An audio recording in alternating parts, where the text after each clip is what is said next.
I did say I was going to stop talking about the show, but I keep on finding stuff to talk about the show.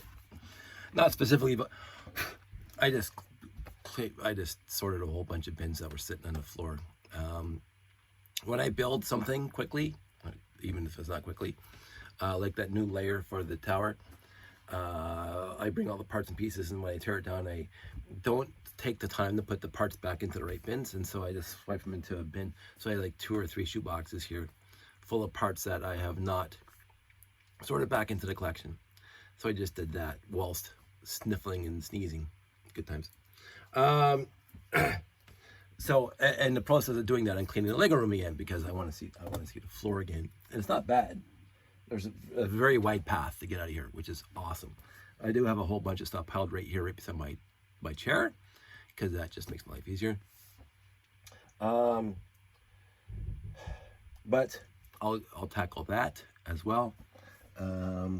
I got my Dremels here. I should just put them back out in the garage because I won't be modifying parts anytime soon because I modified all the parts I needed. And as I mentioned previously when I talked about modifying parts, I try to keep the modifications down to a bare minimum.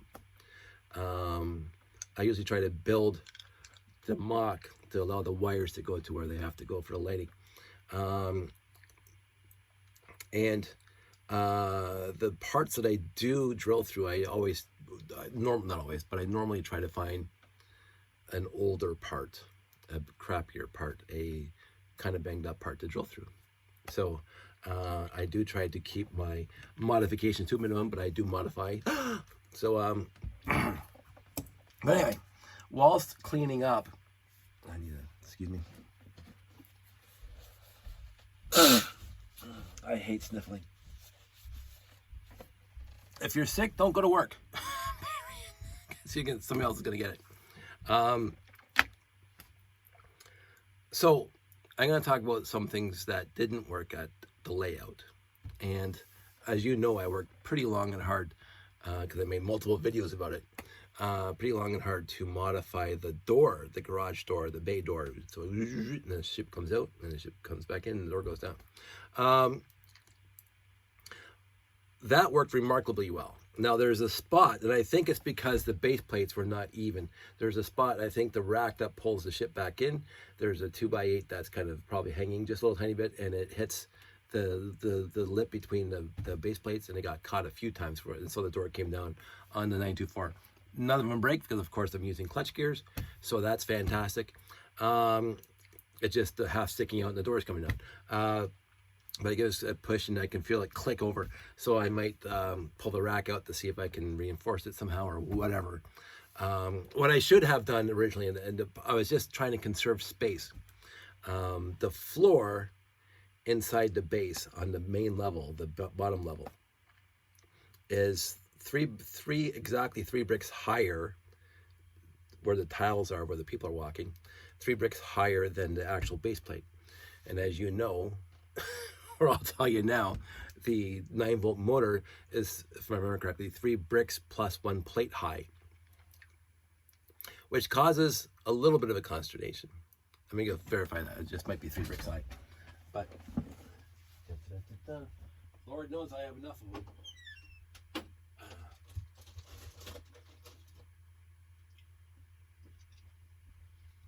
So this is Yon standard 9-volt motor. And I will get a plate. I will get some bricks. Let's go for some 1x4s. And let's measure this thing. So, and as you also know, because you're my friends and you're watching this, the 9-volt motor has this funky little part down here that is proud of where you lock it down. So you need some plates to accommodate for that, which I've always found to be a little bit of a pain in the butt. But, you know, whatever. When you're building a robot such as this, you don't care. And let's see if I can remember. You will see right there's a motor. Bottom, there's motor. Because I didn't build anything underneath the actual little curvy piece here. I didn't build anything there, so I didn't care. And those motors are built in and locked in and there should be 2 more up there because I use 4 motors, 2 per side. Because of course I built my stupid robot stupid big. And so to accommodate for that, when you're building it onto something, you have to put plates on there. So now, because it won't interfere with the studs. See, it misses the studs, which is fine overall. The only thing I would have changed, and I said this numerous times, the only thing I would have changed on this 9-volt motor is not to have a 1L axle sticking out. I'll show you, maybe I can find it, because I talked about it numerous times.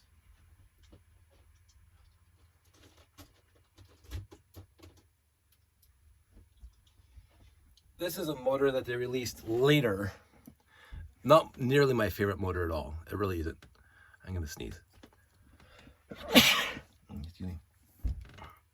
This is my life. Anyway, so this motor and this motor are basically the same height if you account for the plate on the bottom. Let's go on the side. So you have to put it in the bottom, and you got this motor here. So they're exactly on the back the same height. So this motor and this motor are, I won't say identical, but this motor just, you see the actual stuff that's hidden inside here. And of course it comes down, but then they just lowered it to make it flat in the bottom. So in the end, but what they should have done, and you'll see it here, is they put an axle hole. So you can put whatever length of axle you want in here. So 1, 2, 3, 4, 6, 8, 10, 12. That would have come in so handy. And I like this one better because the axle's quote unquote in the middle and not at the bottom. But they changed the gearing a little bit. But that should have been an axle hole, not an axle proud. And then my life would have been a lot easier because it's hard to, like, you can put a gear on there, but if you put a beam on here to hold it steady, then you can't put anything on because this axle is hidden by the beam. And I would have liked to put a beam on here and then have an axle proud of that. So at least 2L axle. But c'est la vie, 1998, that's like 25 years ago. I should get over it. Get the net, as they say in Wind's World. So this thing is, there is 3 bricks. Yeah, I was right. 3 bricks and 1 plate high. The motor is 3 bricks, 1 plate high. And my floors are at 3 bricks high. So in order for all the gearing to work, to go, because again, the motor spins too fast and doesn't have enough torque to at this point in order to pull out the rack and the spaceship in and out. It would just like, it would stick no matter how smooth you made it. So I think, if I remember correctly, I gear it down twice. So 8 to 24 and another 8 to 24, and then it goes to the 8 to the rack. So it's geared up maybe 3 times because as you can see, it goes pretty slow. But in order to accommodate all that gearing, so the 8 tooth gears that actually pull the rack in and out are at this level, right? If I make it higher, then I have to make the floor higher because then you'll see it. Right now, all the gears and everything is covered over because that 3 bricks is perfectly height enough for that. And so the rack is basically on the base plates of the 32 by 32 base plates. And I used road base plates because of that. They're not 32 by 32 solid studs all the way across. I used a road base plate. so the rack can just smooth up and down on the road, which is good enough. I didn't have to use tiles, right? If it's going across the road goes this way. So here's everything built up here, and you got this little slot in the middle where the rack goes through. There's no studs in the way. It's perfect. And then on one side, it goes into the hospital base plate, which has the 3 driveways, right? If you look at it, and it's got the H helipad thing, and then whatever on the other side, and that's where the door comes down. So the rack can go all the way out because there's no studs in the way, all the way out, and then it goes to a landing pad, which also doesn't have any studs in the middle of the base plate on the edge. And on the other side, it goes to another 3 wide or 3 driveway base plate, probably again from the hospital. Actually, no, it's not. I think it's a fire station because that's 1 and 2 on it, which I wanted to keep in there. So there's no studs in the way at all. But the edge of the base plates, I think the rack comes across and hits it because the rack, for whatever reason, again, Lego's tolerances are pretty good, but when you put a whole bunch of racks, 1x4 rack pieces on top of 2x8s and 2x10s, it tends to curve up like that. The longer you go, the bigger the curve. I didn't mind that because you can't see it. It doesn't come out straight. And I think it's maybe new pieces versus old pieces, but maybe pieces shrink after a while. I don't know. But the rack does curve, a gradual curve across the 2 feet of rack on the 2x10s that I used. And I think because of that, one of the 2x10s on the bottom has separated a little bit, and so it hits the next base plate over. I don't know how I'm going to fix that. But that was the only deficiency of the door this entire weekend, except for the big one that I knew I was going to experience. Kids are not patient. So this is what I put on the edge of the layout. These 2x2, the 2x little gizmos here fits right on the edge of the crater plates. The crater plates are behind it. And all the wires went running underneath the layout back to the control center where the RCXs are. So you wave your hand, like I've always said, and I got these pieces over here to prove it. Wave your hand, yay. And then the door comes up, and then the ship comes out, and you wave your hand again when it's done, and the ship goes in, and the door comes down. The issue is, it's 2 minutes per cycle. Now, us adults are just, well, patient. Oh, look, it's going up. Oh, wait till it comes out, and then blah, blah. The kids are waiting for something immediate to happen. You don't even notice the door coming up for a little while until all of a sudden it's an inch higher than it was before. Oh, the door's moving, but it's moving extremely slow. So having this as the control for the door on the front of the layout was a little bit of a waste of time because the kids were not patient enough and they didn't know where it was. And I'm pointing it out. Oh, look, you wave and the door comes up. Oh, and then they 5 seconds later are off and doing something else. So my thing now, well, I go blow my nose, and I do apologize for that.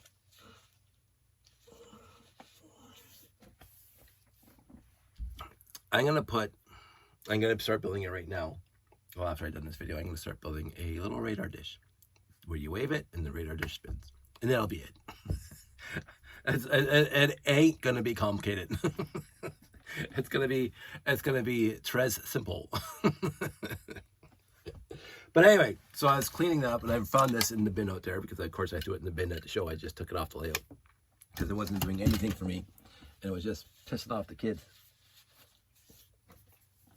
So I took it off the layout.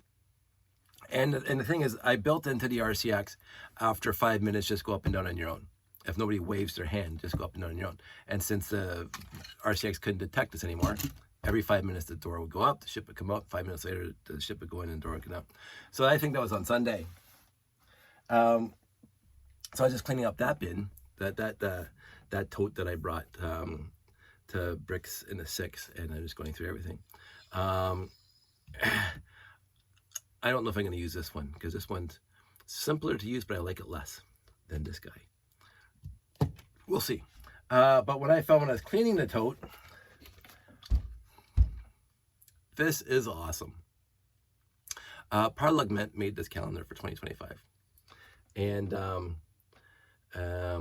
you can see they went to the Ottawa sign and they had all these minifigs at the Bricks in the 6, and they brought them with them to Bricks in the 6, but they went through the Ottawa area and they took pictures of the minifigs at various spots. This is the minifig at a Lego store.